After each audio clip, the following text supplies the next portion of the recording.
भारत में अरबों आकाशगंगाएं हैं। उन आकाशगंगाओं में अरबों ग्रह हैं, लेकिन शास्त्रों के अनुसार इस पूरे अस्तित्व का एक केंद्र बिंदु है। वह केंद्र है काशी, शिव की अपनी नगरी, यानी वो जगह जिसे प्रलय भी मिटा नहीं सकता। काशी सिर्फ ईंट और पत्थर का शहर नहीं है, यह एक जीवित शरीर है। और अगर काशी शरीर है तो इसकी आत्मा है बाबा विश्वनाथ। लेकिन हर आत्मा को एक राक्षस चाहिए, हर शिव को एक नंदी चाहिए। आज की कहानी उस नंदी की है जो समय के अंत तक अपने शिव का मुख देखने के लिए पत्थर बन गया है। 350 साल, 4200 महीने और 1,27,000 से ज़्यादा दिन। इतना लंबा इंतज़ार कोई साधारण भक्त नहीं कर सकता। यह इंतज़ार वही कर सकता है जिसने काल यानी टाइम को जीत लिया हो। इससे पहले कि हम इतिहास के पन्नों में जाएं, हमें यह समझना होगा कि नंदी आखिर है कौन। आम लोग उसे शिव का वाहन समझते हैं, लेकिन नंदी का स्थान शिव से अलग नहीं है। नंदी शब्द का अर्थ है आनंद देने वाला।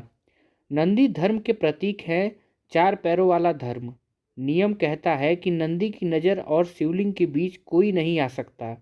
जब हम मंदिर जाते हैं तो हम नंदी के कानों में अपनी बात कहते हैं। क्यों? क्योंकि शिव समाधि में होते हैं, लेकिन नंदी जागृत हैं। नंदी शिव की चेतना है। लेकिन काशी के इस नंदी की चेतना 1669 में एक जगह पर आकर ठहर गई। ऐसा क्यों? ऐसा इसलिए क्योंकि उनके स्वामी उनसे छिन गए। यह समय था 1585 का। मुगल बादशाह अकबर के नवरत्नों में से एक राजा टोडरमल ने काशी के सबसे बड़े विद्वान नारायण भट्ट के साथ मिलकर एक सपना देखा, एक ऐसा मंदिर बनाने का जिसको आज तक भविष्य में कभी नहीं देखा गया हो। मंदिर के केंद्र में था ज्ञानवापी मंडपम, और उस मंडप के ठीक सामने एक ऊंचे चबूतरे पर स्थापित किए गए थे हमारे विशाल नंदी। उस समय नंदी की आंखों के सामने कोई दीवार नहीं थी। उनके सामने 128 फीट ऊंचा भव्य शिखर था, जिसके नीचे स्वर्ण जड़ित ज्योतिर्लिंग विराजमान थे। सुबह की पहली किरण शिखर पर पड़ती थी और वहां से परिवर्तित होकर नंदी के मस्तक पर चमकती थी। काशी उस समय अपने स्वर्ण युग यानी गोल्डन एज में थी। घंटियों की आवाज़, संस्कृत के श्लोक और नंदी की शांत मुद्रा, सब कुछ परिपूर्ण था। लेकिन इतिहास गवाह है, सुंदरता की उम्र अक्सर कम होती है। 1658 में शाहजहां को कैद करके औरंगजेब गद्दी पर बैठा। उसकी नीयत स्पष्ट थी। धीरे धीरे बनारस की हवा बदलने लगी। नंदी, जो अब तक सिर्फ भक्ति के साक्षी थे, अब भय के साक्षी बनने वाले थे। 18 अप्रैल की तारीख थी, साल था 1669। शाही दरबार का स्थान था। आदेश क्या था? बनारस और मुल्तान के मंदिरों को गिरा दिया जाए, जहां गलत शिक्षा दी जा रही थी। यह आदेश सिर्फ पत्थरों को तोड़ने का नहीं था, यह काशी की आत्मा को कुचलने का आदेश था। अगस्त का महीना था, शायद सावन का सोमवार रहा होगा। नंदी अपने स्थान पर शांत बैठे थे, तभी विध्वंसकारी वहां पहुंच गए। मुगल सेना ने मंदिर को चारों तरफ से घेर लिया। पुजारी, भक्त, सन्यासी जो भी सामने आया उसे हटा दिया गया। हथौड़े चलने लगे। वह भव्य शिखर जो आकाश को छूता था, उसे रस्सियों से खींचकर ले जाने लगा गया। धूल का एक विशाल गुब्बारा उठा और देखते ही देखते 80 साल पुराना टोडरमल का विश्वनाथ मंदिर मलबे में ढह गया और एक गिर गया। लेकिन इस प्रलय के बीच एक मुख्य संवाद, साइलेंट कन्वर्सेशन हो रहा था। मंदिर के प्रधान पुजारी ने देखा कि अब गर्भगृह सुरक्षित नहीं है। उन्होंने मूल ज्योतिर्लिंग को अपने सीने में लगाया और नंदी ने उन्हें देखा। पुजारी ने नंदी की आंखों में देखा, मानो कह रहे हो, प्रभु को मैं छिपाने जा रहा हूँ, तुम यहीं रहकर गवाही देना। पुजारी ने मंदिर प्रांगण के ज्ञानवापी कुएं में छलांग लगा दी और जल समाधि ले ली। और उसी पल नंदी की नज़र हमेशा के लिए उस कुएं पर स्थिर हो गई। मंदिर टूट गया, वहाँ एक मस्जिद की दीवार खड़ी कर दी गई, लेकिन नंदी ने अपनी दिशा नहीं बदली। औरंगजेब ने सोचा, उसने मंदिर को मिटा दिया, उसे पता नहीं था कि 15 अगस्त 1947 भारत आज़ाद हुआ। गुलामी की जंजीरें टूट गईं। दिल्ली में जश्न था। हर भारतीय की आंखों में एक नया सपना था। लेकिन काशी में बैठा वह नंदी, क्या वह आज़ाद हुआ था? नहीं। नंदी के लिए 15 अगस्त की सुबह वैसे ही थी जैसे 14 अगस्त की रात। उनके शिव अब भी उस दीवार के पीछे कैद थे। देश को राजनीतिक आज़ादी मिल गई थी, लेकिन नंदी की धार्मिक आज़ादी अभी भी अधूरी थी। सोमनाथ मंदिर, जिसे 17 बार लूटा गया था, उसे सरदार पटेल के प्रयासों से आज़ादी मिली। वहाँ पुनर्निर्माण शुरू हुआ, लेकिन काशी का नंदी इंतजार करता रहा कि शायद कोई सरदार पटेल यहाँ भी आएंगे। शायद कोई देखेगा कि मैं 300 सालों से किस दिशा में देख रहा हूँ। लेकिन कोई नहीं आया। काशी की फाइलें दिल्ली के दफ्तरों में धूल खाती रहीं और नंदी धूप में जलते रहे। आज़ादी के बाद 4 दशक नंदी के लिए सबसे कठिन थे। मुगल के समय तो कम से कम यह उम्मीद थी कि हम लड़ रहे हैं, लेकिन अब तो अपनी ही सरकार थी। नंदी की दशा एक लावारिस मूर्ति जैसी हो गई थी। भक्त आते, नंदी के कान में अपनी मन्नत कहते, लेकिन नंदी क्या कहते? उनकी मुख भाषा कोई नहीं समझ पा रहा था। वह विशाल नंदी जो कभी स्वर्ण मंदिर की शोभा था, अब धूल और धुएं के बीच एक मस्जिद की पिछवाड़े की दीवार को निहारते हुए मजबूर था। इतिहासकार बताते हैं कि उस समय नंदी के आसपास कोई बैरिकेडिंग नहीं थी। बच्चे नंदी के ऊपर खेलते थे, लोग वहां आराम करते थे। किसी को एहसास ही नहीं था कि यह मूर्ति सिर्फ पत्थर की नहीं बल्कि एक जीवित इतिहास है जो जस्टिस की भीख मांग रही है। फिर आया साल 1991। अयोध्या में राम मंदिर आंदोलन अपने चरम पर था। देश की राजनीति उबल रही थी। उस उबाल को रोकने के लिए केंद्र सरकार एक कानून लेके आई, places of worship special provision act 1991। इस कानून ने कहा 15 अगस्त 1947 को जिस धार्मिक स्थल का जो स्वरूप था वह वैसे ही रहेगा, उसे बदला नहीं जा सकता। यह कानून अयोध्या के लिए नहीं था, लेकिन काशी और मथुरा के लिए यह एक डेथ स्टेटमेंट जैसा था। इसका मतलब था कि नंदी अब लीगली कभी उस दीवार के पीछे नहीं देख पाएंगे। नंदी के इंतजार पर संसद ने एक पूर्ण विराम लगा दिया था। भक्तों ने सवाल पूछा, क्या नंदी की गलती यह थी कि वे 1947 में चुपचाप बैठे रहें? यह कानून नंदी के पैरों में पड़ी सबसे भारी जंजीर बन गया। 1992 की घटनाओं के बाद 1993 में काशी का माहौल बदल गया। सुरक्षा के नाम पर नंदी और ज्ञानवापी के बीच लोहे की ऊंची ऊंची दीवारों को बना दिया गया। पहले नंदी और उस कुएं के बीच सिर्फ हवा थी, अब लोहे की जालियां भी थीं। भक्तों को दूर कर दिया गया। नंदी अब रेड जोन का हिस्सा बन गए। दर्शन अब श्रद्धा से नहीं बल्कि संगीनों के साथ होने लगे। सोचिए उस नंदी की पीड़ा जो अपने स्वामी से सिर्फ 30 से 40 फीट दूर बैठा है, लेकिन बीच में कानून, लोहे की दीवारें और राजनीति खड़ी है। नंदी ने सब कुछ चुपचाप सहा, धूप, बारिश, अपमान और अपेक्षा, क्योंकि नंदी जानते थे समय यानी काल सबसे बलवान है और महाकाल के भक्त कभी हार नहीं मानते।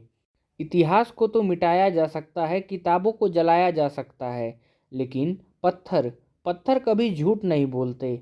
अगर आप ज्ञानवापी मस्जिद के ठीक पीछे जाएं तो आपको एक ऐसी दीवार मिलेगी जो चीख चीख कर कह रही है और सच बयां कर रही है। इसे कहते हैं पश्चिमी दीवार, द वेस्टर्न वॉल। यह कोई साधारण दीवार नहीं है। ध्यान से देखिए, इस पर बनी नक्काशियों को देखिए। क्या मस्जिद की दीवारों पर घंटियां होती हैं?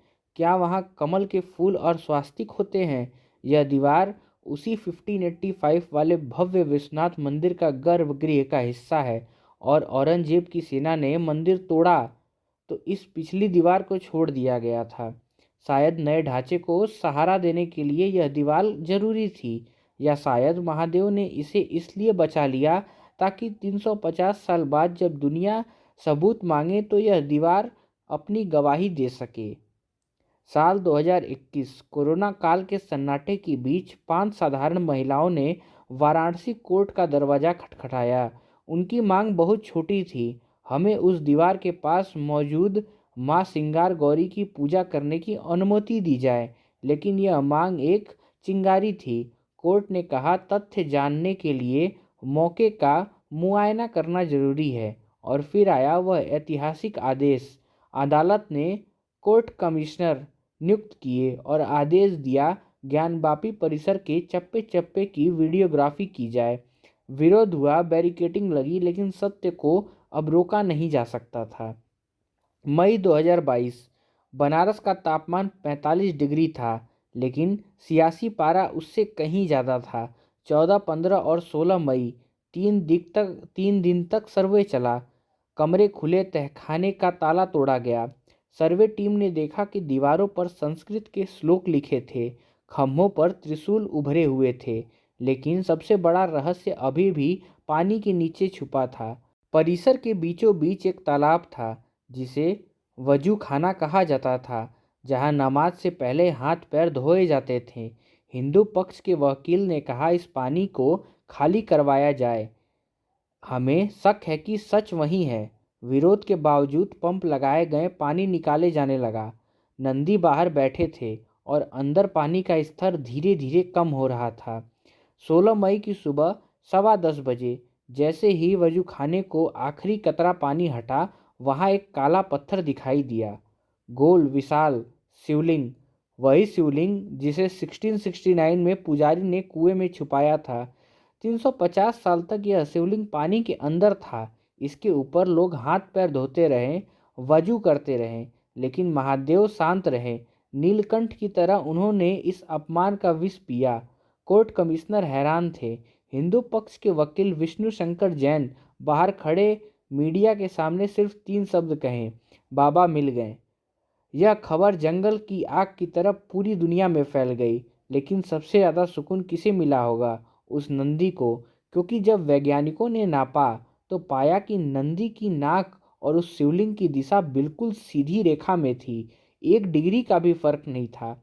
नंदी पागल नहीं थे, नंदी पत्थर नहीं थे, नंदी सत्य देख रहे थे। जिस दीवार को दुनिया खाली समझती रही, नंदी को पता था कि उसके पार उनके स्वामी बैठे हैं। सत्य तो सामने आया, लेकिन उसे स्वीकार करना इतना आसान नहीं था। 16 मई 2022 को जैसे ही शिवलिंग मिलने का दावा हुआ, दुनिया में एक आवाज़ उठी, यह शिवलिंग नहीं, वजू खाने का फव्वारा है, यानी फाउंटेन है। तर्क दिया गया कि पत्थर के ऊपर एक छेद है जिसमें से पानी निकलता था। लेकिन सवाल यह था कि अगर यह फव्वारा है तो इसका पानी का कनेक्शन कहाँ है?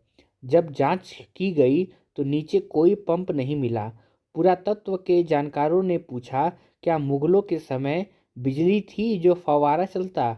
और अगर गुरुत्वाकर्षण से चलता था तो पानी की टंकी ऊपर होनी चाहिए थी, जो नहीं थी। नंदी बाहर बैठे चुपचाप यह तमाशा देख रहे थे। जिस प्रभु को उन्होंने 350 साल अपनी आंखों में बसाया, दुनिया अब उसे एक फव्वारा होने का ठप्पा लगा रही थी। विवाद को सुलझाने के लिए वैज्ञानिक को बुलाया गया। 2023 में अदालत ने एएसआई भारतीय पुरातत्व सर्वेक्षण को आदेश दिया कि बिना खोदे, बिना तोड़े सच का पता लगाओ।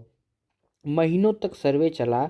रडार ने जमीन के नीचे देखा, और जब रिपोर्ट आई तो उसने सबको हैरान करके रख दिया। एएसआई ने अपनी 800 पन्नों की रिपोर्ट में साफ लिखा, यहाँ एक भव्य हिंदू मंदिर मौजूद था। तहखाने में टूटी मूर्तियाँ मिली, खम्भों पर घंटी, डमरू और कमल के निशान मिले। यहाँ तक कि दीवारों पर तेलुगु और कन्नड़ भाषा में प्राचीन शिवलेखन भी मिले। पत्थर गवाही दे रहे थे कि 17वीं सदी से पहले यहाँ ओम गूंज रहा था। नंदी की गवाही पर विज्ञान ने अपनी मुहर लगा दी। इंसाफ की चक्की धीरे पिसती है, लेकिन पिसती बहुत बारीकी से है। 31 साल पहले 1993 में बिना किसी लिखित आदेश के एक लोहे की बाड़ लगाकर नंदी के सामने का रास्ता बंद कर दिया गया था। पुजारी सोमनाथ व्यास जी के परिवार को तहखाने से बाहर निकाल दिया गया था। लेकिन 31 जनवरी 2024 की रात इतिहास ने करवट ली। अदालत के आदेश पर जिला प्रशासन ने रातों रात लोहे की बाड़ काट दी। 31 साल के अंधेरे के बाद व्यास जी के तहखाने में फिर से दीप जला, फिर से हर हर महादेव का नारा लगा। नंदी ने देखा कि जिस लोहे की दीवार ने उन्हें रोका था, वह दीवार अब गिर चुकी है। भले ही अभी शिवलिंग तक पहुँचे नहीं हैं, लेकिन तहखाने में गूंजती आरती ने नंदी को बता दिया था कि समय बदल चुका है। 350 साल, 3.5 शताब्दियाँ, साम्राज्य बने और मिट गए, कानून आए और बदल गए, पीढ़ियाँ आई और चली गईं, लेकिन ज्ञानवापी का नंदी अपनी जगह से हिला भी नहीं। आज नंदी हमसे कुछ कह रहे हैं। वह कह रहे हैं, प्रतीक्षा कमज़ोर नहीं होती। अगर आपका विश्वास सच्चा है तो पत्थर की दीवार भी एक दिन पानी की तरह पिघल जाती है। नंदी का इंतजार अभी पूरा नहीं हुआ है। अभी वो उस दिन का इंतजार कर रहे हैं जब बीच की आखिरी दीवार भी हटेगी, जब नंदी की नज़र और महादेव के चरण बिना किसी बाधा के एक दूसरे को देख सकेंगे, जब गंगा का जल सीधे उस स्वयंभू शिवलिंग पर चढ़ेगा। लेकिन उस दिन तक नंदी वहीं बैठे रहेंगे, अटल अविचल। यह पत्थर की मूर्ति नहीं है, यह भारत की आत्मा है, जो जानती है कि सत्य परेशान हो सकता है लेकिन कभी पराजित नहीं हो सकता है। इतिहास गवाह है, महादेव अपने नंदी को कभी भी निराश नहीं करते हैं। व्यास जी की तहखाने में पूजा शुरू हो चुकी है। एएसआई ने अपनी रिपोर्ट दे दी है, लेकिन सबसे बड़ा सवाल अभी भी हवा में तैर रहा है। क्या नंदी और विश्वनाथ जी के बीच की 350 साल पुरानी बाधा हमेशा के लिए हट जाएगी? मामला अब देश की सबसे बड़ी अदालत में है। कानून अपनी गति से चल रहा है, लेकिन काशी का जनमानस अपना फैसला सुना चुका है। नंदी का इंतजार अब सिर्फ कानूनी नहीं रह गया, यह कॉस्मिक हो गया है।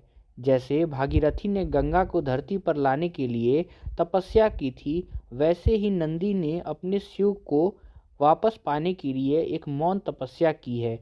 और शास्त्रों में लिखा है, तपस्या कभी भी खाली नहीं जाती।